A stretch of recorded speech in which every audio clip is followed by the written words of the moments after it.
Berisha replikë.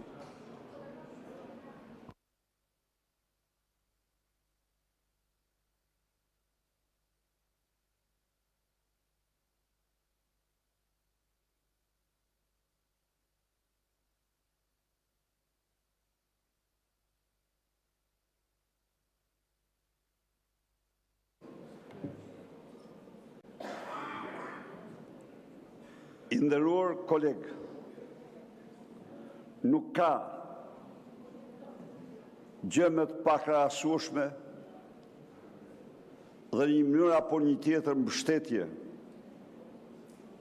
të padëshuar ndaj Edi Ramës, duke pas parasysh pozicionin tuaj, se të krahasosh Edi Ramën me Sali Berishën.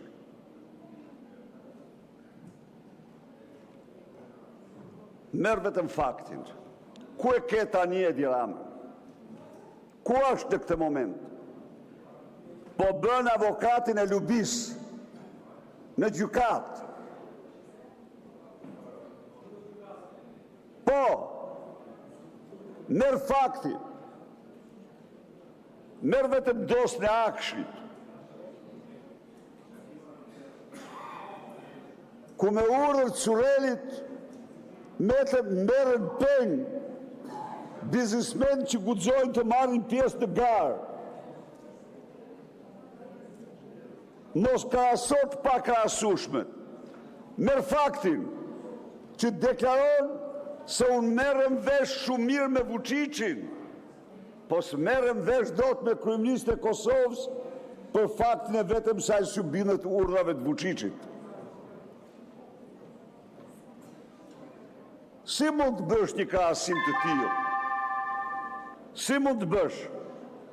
Në një kohë që po krahasoje të gjithë kjo krau i tyre po të shifte me hilaritet, me ngazllim, sepse e kuptonin që kjo ndihmonte Ramadurën e tyre.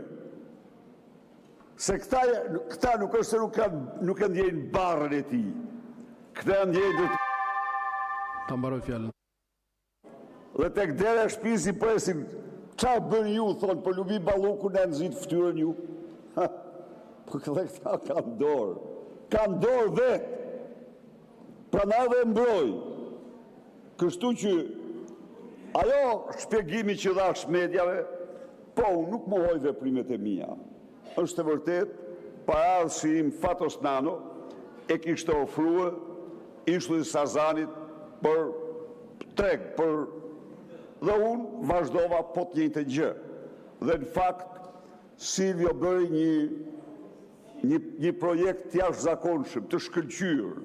Mirë po erdhi kriza financiare dhe ai dhe po nxirri në treg, me transparencë, me të gjitha. Kriza financiare viteve 2008-2009 e blokoi. Dhe unë nuk mund të them që ajo nuk ka ndodhur. Ka ndodhur, po ka ndodhur absolutisht jo për influenca politike, ka ndodhur për tërhequr biznesin ndërkombëtar. Kaq. Po kjo nuk ka lidhje. Nuk ka lidhje se e leson Edi Ramën. Mos e bëj këtë. Se Edi Rama është një tani. Lerni se po bën gjithçka të shpëtoj, por në absolute data 24 ju që jeni këtu. Shkoj thoni, po je burr që në zyrë. Shkoj thoni. Thoni. I thoni, rri aty në zyrë për të popullin se po të vjen. Rri në zyrë, thuj. Ka mbaruar koha. Shkoni dhe ju me të... Okej, faleminderit. Fjalën e ka zoti Taulant Balla.